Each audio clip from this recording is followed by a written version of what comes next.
Let's get into the top story, which is, well, the most corrupt government in Europe. I'm just going to throw this out there. The most corrupt government in Europe is a country by the name of Ukraine. Now, you may have heard of this country, Ukraine. It is the most corrupt government in Europe. The Guardian did a deep dive on Ukraine's corruption. In fact, right now, you can go to the U.S. State Department's website and you can see how they document Ukraine's corruption as late as the year 2021. In fact, the United States State Department discourages and even warns U.S. businesses from doing business in Ukraine due to widespread corruption and a government that is anti-democratic. You know, lock up opposition, lock up journalists, make them disappear. This is on the State Department's website. It has been for years, actually. The U.S. State Department in 2021 detailed how the Ukrainian government has a history of making people disappear at the hand of their secret police. So we were shocked. We were shocked to learn overnight that there was gambling going on inside this establishment, that the corruption in Ukraine is even worse than ever. The Ukrainian government confirmed the resignation of multiple high-ranking Ukrainian officials caught in a massive corruption scheme. This is being called the largest mass resignation and corruption scandal since the Russian invasion began. So far, over a dozen high-ranking Ukrainian officials have quit their posts after it was revealed that they were stealing U.S. aid money. So your tax dollars, and not just U.S. money, European money, money from the EU, money from all over the world, is being stolen to enrich themselves, buying expensive cars, embezzling money, bribery, buying houses. The list of offenses is quite long, actually, when you go through it. All of this is happening, of course, while common people suffering under wartime conditions who are paying exorbitant energy costs. Indicators today that gas prices are going to be surging again in the next coming weeks. There are a couple of big indicators on that. Diesel prices, etc. Natural gas, of course, is up. Electricity costs are through the roof. Food shortages. So you're suffering, but they're lining their pockets off of your money. Here's just a small sample of the people that were caught stealing. I'm not going to really attempt to speak all of their names, but here's just a laundry list. Deputy prosecutor. Here's the deputy prosecutor. The deputy minister for development of communities and territories. The deputy minister for development of communities and territories, another one. Nagoda. They were all in this. Deputy minister of social policy. The regional governors of multiple regions, Zaporizhia, Kiev, Sumy, Kherson, Dnipropetrovsk. Am I saying that right? I don't know. And then, of course, last week we saw the Ukrainian air defenses blew up the helicopter that was carrying the interior minister alongside his deputy minister and their state secretary. Here was this incident, of course. Here's what's left of that helicopter. So corruption, major members of the government stealing, caught up in this corruption scandal, and then shot out of the sky. I mean, this is not new. Yanukovych had a palace before he fled the country, the former president, outside of Kiev. It's like it still stands as sort of a lavish shrine to excess. They don't make very much, but it's called Mezzoria. It has a cocktail bar, a 3-lane bowling alley, a gym, a boxing ring, indoor tennis courts, a swimming pool with an artificial waterfall, a basement rifle range, a conservatory containing palms and a stuffed lion, a relaxation room with stalactites made of salt crystal, a Neogothic cinema. I can go on. Like 5 pianos. This is common. This is known. So, yeah, for years. And of course, we covered all of those guys leaving, right? All of those guys from the government, a lot of the people from the high up leaving and going to Monaco and setting up base there. But we should not fool ourselves that this kind of government corruption is over now in less than a decade. It's just not there any longer. And again, to my point, if you went on the U.S. State Department's website in 2021, it had a laundry list of egregious offenses and why United States, if you're in business, you should avoid doing business in Ukraine because of all of these levels of corruption. So this is not new, but I guess suddenly when February of 2022 rolls around, then suddenly we forget that stuff, right? We just ignore the corruption. Well, one of the names on this list is a scumbag by the name of Vyacheslav Shapovalov. Sounds like I'm saying it right. Am I saying that right? Shapovalov, that's right. Okay. Yeah. It just does not flow off the tongue. Shapovalov. Now it does. Now now it's in there like the marble ringing around and hitting up against the thing in there. Like a ping pong table. It's become a core memory. Now it's a core memory. So Shapovalov, Lapa Lapa Ding Dong, this guy was in charge of the Army's logistical support. This guy, getting food and supplies to the guys that need it most.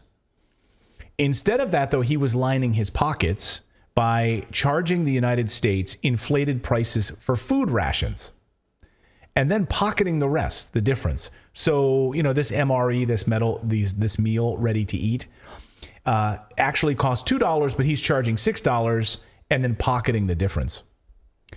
All of this reminds me of how Democrats refused to appoint a Ukrainian auditor when Senator Rand Paul withheld his vote on the spending in Ukraine. And he was saying, look, we need to have an auditor. He wanted to make sure that billions being sent to Ukraine wasn't being stolen or mishandled like it was in Afghanistan. Of course, he withheld his vote. Democrats voted against the auditor. Watch. If this gift to Ukraine passes, our total aid to Ukraine will almost equal the entire military budget of Russia. And it's not as if we have that money lying around. We will have to borrow that money from China to send it to Ukraine.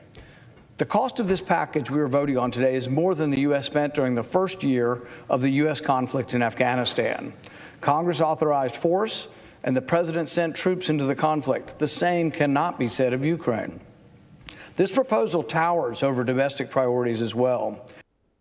Yeah, it does. So instead of infrastructure in the United States or schools, roads, bridges, rail system, where's the Build Back Better plan? It's in Ukraine. So can you imagine voting against an audit so that this doesn't happen? That was exactly what Rand Paul was warning us about, right? We would know, hey, okay, wait a minute, you're overcharging us for meals ready to eat and food rations? Right. 3 times the price, right. Then maybe, just maybe, we don't need to send 3 times as much. Right. So we these can guys reduce are our corrupt. budget. We would have been able to figure this out. Hey, these guys are corrupt. So we'd figure this out. So this list includes the most powerful people in the government. This would be like if every member of President Biden's cabinet just resigned amid corruption charges. Think about this for a second. Wrap your heads around this. Transportation Secretary Buttigieg, gone because of corruption, right? Energy Secretary Granholm, gone because of corruption. Top prosecutor Merrick Garland at the Department of Justice, gone. It's the same damn thing. So it begs the question then, how high does this corruption go? And how much will it touch Zelensky? Right. I mean, the global press has done a really good job pretending that it doesn't touch him at all. And just like he was surrounded by these people, that's a shame. They ignore all of the houses that he owns. Yes. When it was seen that his wife was spending $40,000 in Paris, right after asking the West for more money, that was swept under the table, right? You're not supposed to know about that. All of these people quit surrounding Zelensky. How high does this go? These are his people. So the walls are closing in on him. Now, as you know, Colonel Douglas McGregor on our show a number of months ago said the real question is, when does this get to Zelensky, right? When does it get to a point where it closes in around him? And are we seeing that right now? It appears so. These things don't just happen, right? A helicopter shot down. All of these members of your inner circle are now resigning over corruption. How does this happen? Who's putting the screws to him? Meanwhile, American businesses are forbidden from doing business in Russia because of sanctions. They're being encouraged to do business in Ukraine, though. What the hell? Really? Didn't you hear my State Department example just a minute ago? Like, the State Department's telling American businesses you probably should avoid Ukraine because it's full of corruption, so probably not a great place to do business. But now we're actively encouraging business in Ukraine and telling you not to do business in Russia. See the hypocrisy and double standards here. The most corrupt government in Europe you're being encouraged to do business with. Because this is all theater, of course, right? Yesterday, during a business breakfast that was organized by the U.S. government and Ukrainian leaders and American businesses, You had the CEOs of BlackRock, Goldman Sachs, Westinghouse, all announcing major plans to partner with Ukraine and reconstruct Ukraine. Perfect opportunity, right? Again, the U.S. State Department was up until last year warning Americans and American businesses to avoid doing business with the corrupt Ukraine. So what changed? Well, so yesterday we got some major announcements. BlackRock plans to turn Ukraine into, quote, a beacon of capitalism, they say. Well, maybe you could start with the government itself, which is actively, dictatorial at this point, going after and closing down churches, going after and disappearing opposition leaders and journalists.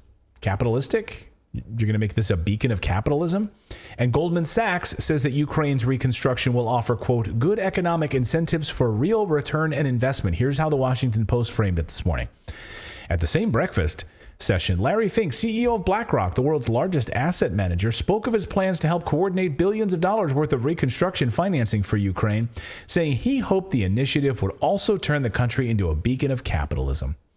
David Solomon, CEO of Goldman Sachs, spoke cheerily of Ukraine's post-war future. There's no question that as you rebuild, there will be good economic incentives for real return and real investment, he said. And not to be outdone, of course, Volodymyr Zelensky, with the coordination of the U.S. government, joined the meeting to thank these businesses for their money. And he explained how all of these weapons contractors, this is an unbelievable piece of video. Wake up, grandma, get your kids, watch this piece of video.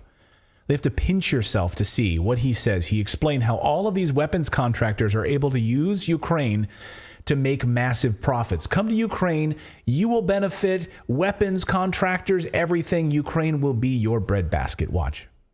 It is obvious that American business can become the locomotive that will once again push forward global economic growth. We have already managed to attract attention and have cooperation with such giants of the international financial and investment world as BlackRock, JP Morgan, and Goldman Sachs. Such American brands as Starlink or Westinghouse have already become part of our Ukrainian way. Your brilliant defense systems, such as HIMARS or Bradleys, are already uniting our history of freedom with your enterprises. We are waiting for Patriots. We are looking closely at Abrams. Thousands of such examples are possible, and everyone can become a big business by working with Ukraine in all sectors, from weapons and defense to construction, from communication to agriculture, from transport to IT, from banks to medicine. And I believe that freedom must always win.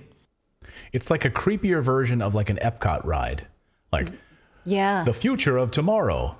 Here in Ukraine, you come and you get to see the future. It's great like American way. Yeah, right. We have capitalism and we want consumerism. As long as we maybe I don't do the death first. Maybe I don't understand capitalism, but like this sounds to me like if I own like a sandwich shop, and then I give Clayton like $100,000 to come and buy all of my sandwiches, and I'm like, look how much money you made. Right. It's like, yeah, exactly. So all of this phony money floating in there. It's like so when you come to do business there, what we're doing is basically laundering money. That's basically what we're doing. So if you come and do business here, you're getting laundered money. That's how this works.